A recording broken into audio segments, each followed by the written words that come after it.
What's up, guys? Holding Alice with you here, bringing you that Black Clover anime review, that greatness that we all know and love. This was episode 71, titled The Uncrowned with the Undefeated Lioness. This episode was based around Maria Leonia, and basically it continues with her, talking down about her team and saying, how can you take pride when you're finally in 5th place, and that's embarrassing, that's pathetic. Then she started bashing her younger brother, not the youngest one, but the one before, in between them, Frangolian, saying how he's better than and he raised y'all to be wimps and stuff like that, and everyone took offense and they started screaming back at her saying, Captain is this, the captain is this, blah, blah, blah. And she was like, well, if y'all consider him to be this ultimate captain and the best mage knight, it's time for y'all to live up to that. And then they caught on to what she was trying to do, trying to motivate them. And then she told them about this hot spring training that they're going to do. And they got all confused because they didn't know what type of training you could do in a hot spring. And Asta's there and he's thinking something, just chilling in a hot spring and getting more powerful. And he says, that sounds relaxing. I would like to join. And she basically makes a fire claw from her aura. And she grabs onto him. And she's like, I heard that. And he freaks out and he was like, but I can't join because my captain won't allow it and blah, blah, blah.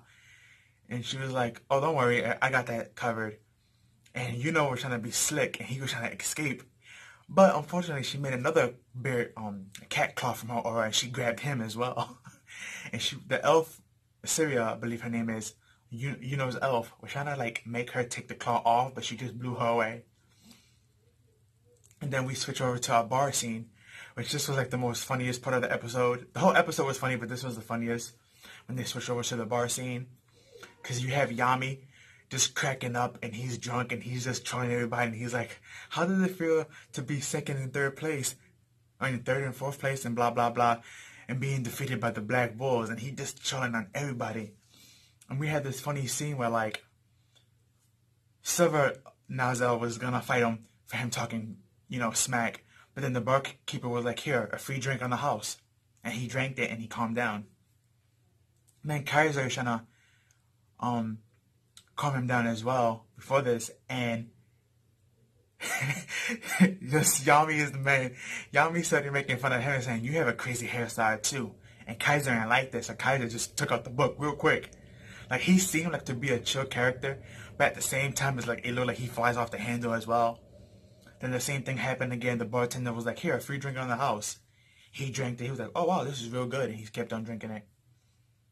Then we had Jack from the Green Paramantis. And he was like, y'all a bunch of cowards. I got this. And again, the barkeeper just gave him a drink. And he was like, okay, bet.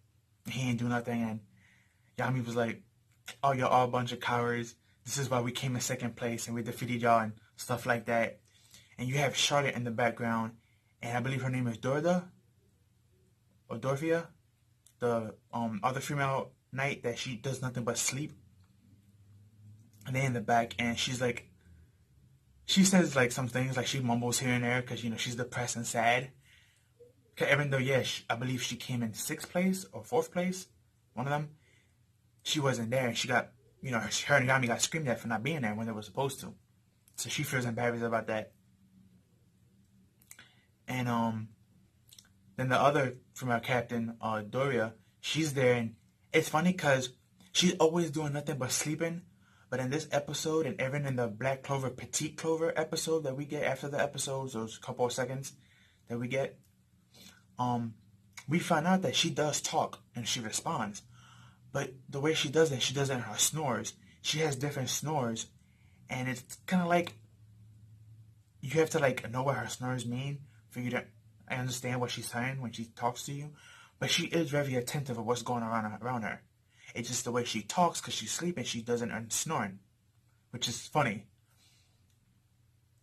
But all 3 captains, they leave because they get tired of Yami talking. And Yami he's just running his mouth talking trash because he's so happy. Until Maria Leonia, she gets in. And he makes fun of Asta and Yuna for being captured. And she picks him up too and is like, oh, you coming with us to train? And he's like, but I'm a grown man. I'm already a captain. And he's saying other stuff. And then Charlotte, like I said, she was in the back. And Charlotte was like, yes, please, take him away. He's being annoying. Unfortunately, she got picked as well. And she made another cat claw mirror, and she picked up Charlotte. And it's funny too, because we got two different nicknames for Maria Lugonia in this episode. Charlotte calls her Mero, and Captain Yami calls her Sisgolian. Because he says, isn't everyone in your name just has Ingolian in front? Father Ingolian, Mother Ingolian, Sis Ingolian, Brother Lugonian. And she was like, that's not how it works, but whatever. She just ignores him and she picks him up anyway.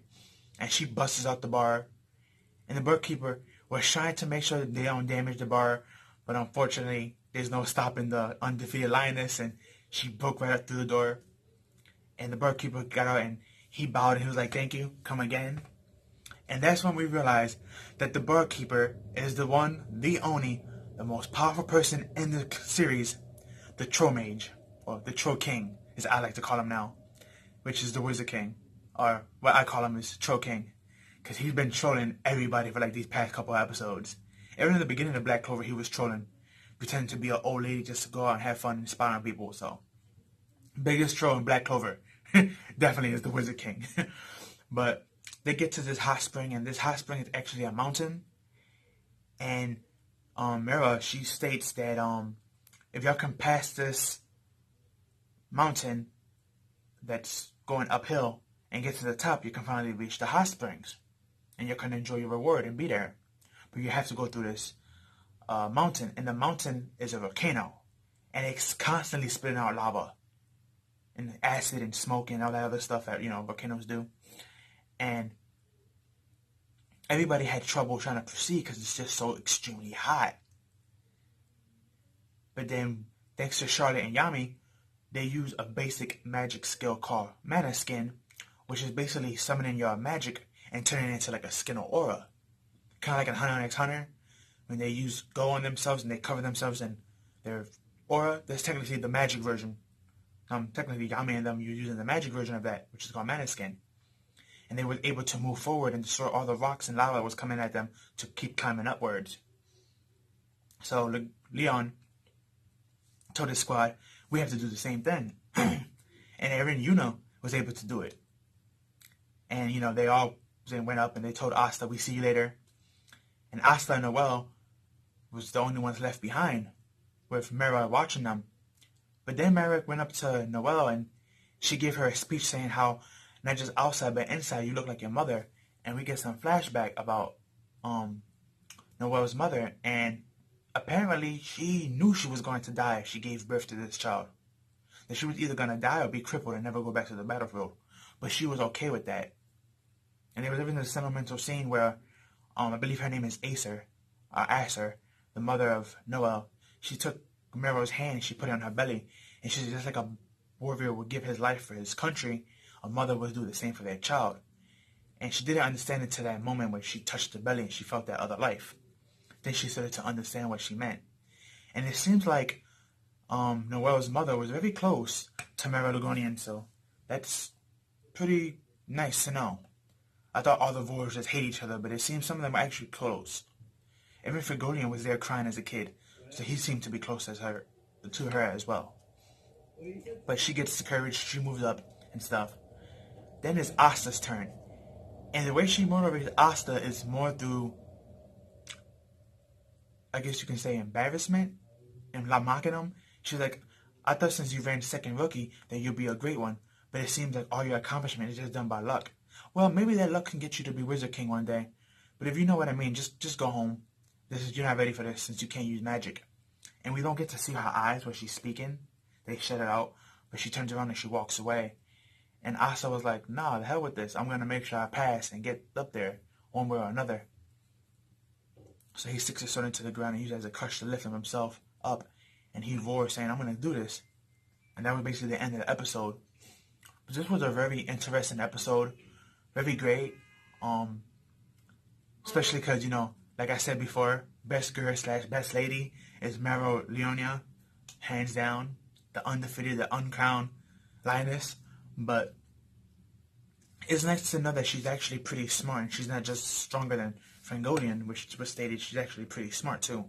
Even Yami stated that she's so, even though she's a wild beast, she's actually very smart as well. because she knew these guys were going to have trouble, but she brings the two captains to show them how it's done. And the way she's encouraging them, you know, is also helping them out. So that was pretty interesting as well. And next week, we think we're going to have a spring, like, I'm not sure if it's going to be fun or not. We'll have to look it up. But we're going to have that hot spring episode next week, most likely. So that's going to be funny to see. Which I believe does entwine with this episode. I know this episode is also canon to the manga, so, because this happened in the manga. But this was a very great episode. Episode 71 of Black Clover. If you have not watched it, I advise you to watch it. If you watch it, go watch it again. Very good episode. Can't wait. This is going to make everybody stronger, which in turn is going to make the tournament a better fight for everybody. And I just can't wait to see everyone throw hands and get in. But that's all I have for you guys. Please like, comment, share, subscribe. Share with your family and friends. Please hit the notification bell to get more, because sometimes YouTube will not notify you, even if you subscribe to somebody. So make sure to all your subscribers, or people you're subscribed to, make sure you hit that notification bell and share with your family and friends. And please tell me down below what you thought of this episode and what you're expecting to see next episode. But that's all, guys. Have a good one.